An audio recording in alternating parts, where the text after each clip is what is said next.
All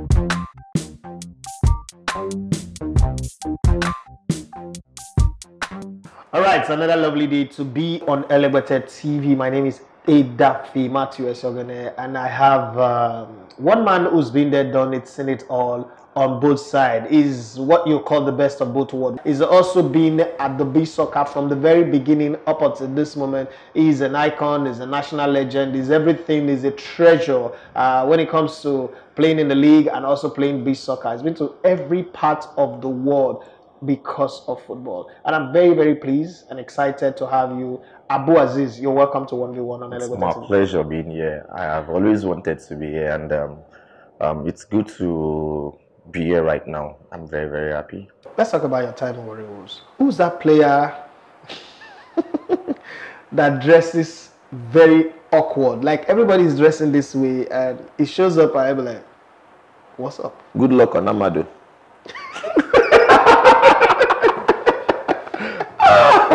Good luck on Amado. He happens to be a Warri bred, and Yeah, he is. He is the kind of person that he just likes doing crazy things, funny things. He might just come into his settings now with his trouser up to the chest level. He dresses anyhow, pleases him. He just wants to have fun. He doesn't care what Who's is laughing at who's no, looking? he doesn't care. He doesn't care at all. Okay, who's the prayer warrior? Like everything, you must take it to God. Funny enough, it's actually weird, but when we are praying, okay, prayer warrior, that is Akbeyi Daniel. I wanted to mention That is Akbeyi Daniel. That is Akbeyi is Akbeyi a church Daniel. boy. Yes, Akbeyi Daniel. Akbeyi Daniel, with foreign accents. Yeah, it's always been like that. With a foreign accent. Akbeyi Daniel Can you is a prayer warrior. mimic Akbeyi Daniel? I know. Oh Lord, thank you, Jesus. yeah. Actually, Akbeyi Daniel, we like family friends, so more like my cousin actually.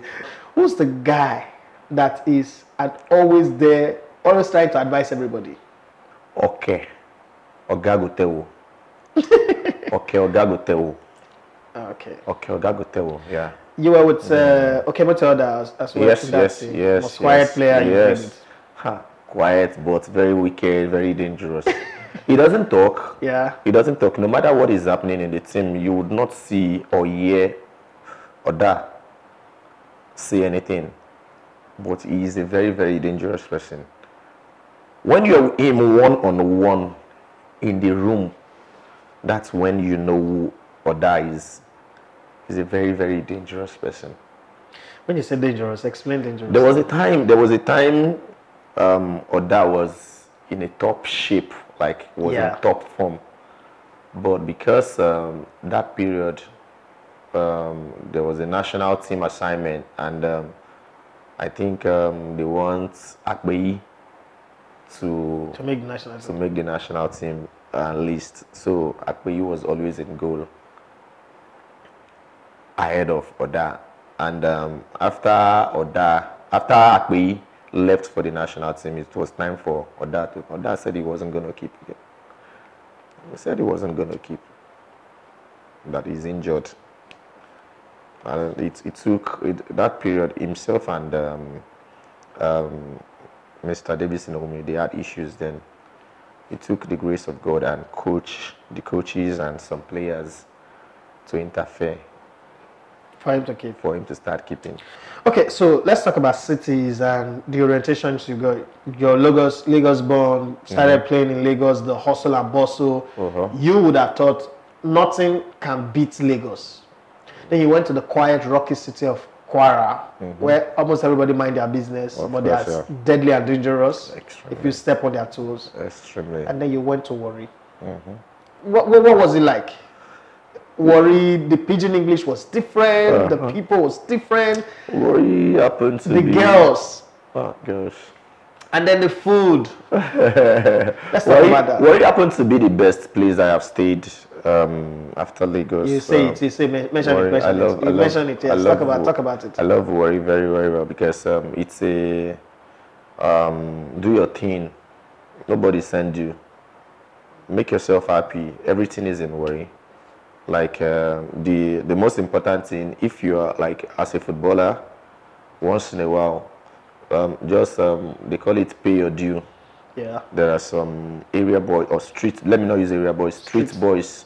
There are some street boys. You just need to Settle when it's time for you to settle. And if you can just do those things, I think you can play and do anything you want to do, and you live your life happily in Warri. Warri is a very, very cool place to stay. In as much as the place is very, very rough, if you know what you're doing, I don't think you as a professional footballer, you should be out by, let's say, 10 in the night. You don't have anything doing except very, very important. And there are places like Abu Azeez, Enere. Those places, we all know those places are risky. it's hot zone. To go to at night. So the best is for you to just avoid those places. And aside that, if you live your life a very low-key life, Warri is a very, very cool and happy place to stay. What are the terminologies? You know, when I came to Lagos, first it's like wo, ye, mogbe, ah. Those are the things. Any small thing, ah, wo. You know, what were the terminologies you picked up as you get to Warri? Like, sure. Okay, yeah, sure. You did cruise. Like some of the things I learned first in Warri were actually insults. Everywhere. Of course. And because I listened to this Warri guy, this Warri musician, Eriga, the first thing I learned in Warri is Bekwari. You just don't want to know what you just said. Like all I know is like there is this song. He said, "Make with a Bekwari." Like let's make love. Like that's what he's saying. You are saying let's make love. Do you when they enter like so like Warri happens to be a very, very lively place if you're a fun person, and I think if I still have an opportunity to stay in Warri again, I would gladly want to stay there. So let's migrate now. Let's move from Warri to Aba. Okay. First word I learned when I was playing for Sharks in Aba was nah man. Nah babo. Nah man. This boy na babo na the best style. Nah babo. Yeah. So how was Aba like? How were you introduced to Aba? Somehow, when I signed for Yimba, what was the transfer fee like? Okay, I was a free player, so I was a free player, and I wasn't cleared from Warri because that was when we had issues with Warri Wolves over our unpaid salaries, unpaid money. So I left as a free player too, and then my salary at Yimba was 500,000 naira monthly, aside match bonuses and so it was a good one. And unfortunately, when I signed with Yimba, our stadium then was under renovation, so we couldn't play in Aba then. So we're using Port Harcourt and Umuahia. Yes. Okay. One of the two. We use between Umuahia and Port Harcourt to play. So most times it's either we are in Umuahia or we are in Port Harcourt, and sometimes we are in Aba, just on few occasions if we have FA Cup, or if you don't make match day list, you'll be in Aba. So Aba is actually a nice place, and it was unfortunate that I couldn't play for Yimba at that stadium. Okay, let's not leave the guys on social media out of this. Okay. But while we bring in the social media people, have you been able to manage fame? I mean, you're one of the most active player from the domestic league on social media. Manage being on social media, very active. You are active with Arsenal Matter, active with our basketball team, active with everything that is going on, social conversation, and then there's the talk. Aziz Atoshola here, this one there. Make sense of all of that for me. The thing is, growing up, I happen to be a social media person. I like surfing the net a lot, and being very active on Twitter hasn't been a problem. I just want to communicate with my fans out there, communicate with people. I want to get knowledge from the outside world, and it has been a good one for me because through from Twitter I could get any information I want to get, what's trending and what's not trending. So it gives me a very good insight of whatever is going on at the moment, and I really enjoy it. But coping with it as an athlete hasn't been one easy one because there is a little you can communicate in some issues going on. Like, for example, if I'm watching a football match right now, Yeah. I watch that match as a footballer that I am. Yeah. I'm trying to learn from what I'm watching. But a normal spectator doesn't see the football that way. Yeah. I face that issue a lot. Like they don't see what they are watching the way I'm watching it. And when I'm on Twitter and I see some comments about some particular players or particular coach or particular team, I try as much as possible to explain to the person that this is why this person isn't playing well. And most people on Twitter, they don't care. They will insult you. They would insult you, and I try as much as possible not to reply that person or to just, it's better I don't even explain to you. I just leave you to do whatever you want to do. Like, it's your timeline, do it. And it hasn't been very, very easy, but I think that has been the best, to ignore some topics and or to educate some people when it's very, very important. Okay, so let's go to Twitter. A lot of people are on Twitter. They have questions, and please try and answer their questions. Okay, so Chukudi Monoye, hashtag all read all.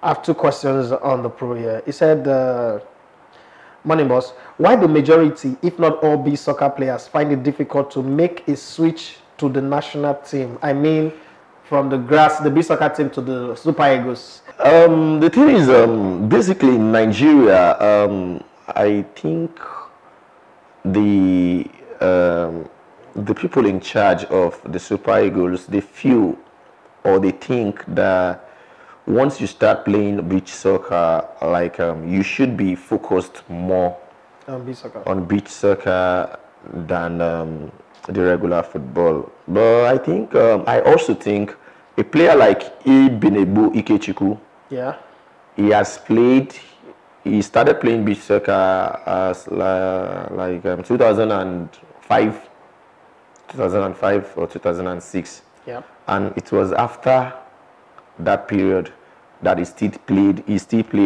Chan, Wafu. So you get, so I think if you are lucky enough, you could still play for the Super Eagles even when you play the beach soccer. Okay, Rajo _RORM, your guy. He said, does he still intend playing regular football anywhere else around the world? And how has the deal with tempo management been helpful to your career?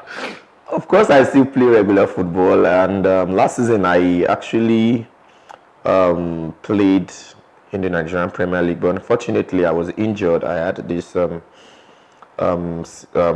serious ankle injury. Thank God I'm fine now, and there is no player out there, either a beach soccer player or a regular football player, that doesn't want to play outside. I have always wanted to play, but when it's not your time, it's not your time. So I have to continue working hard, and by God's grace, I would surely play abroad. And I wouldn't know if it's a regular football that I will play abroad or a beach soccer. As long as money is coming in, I know I'm going to play abroad. Okay. So that's for your first question.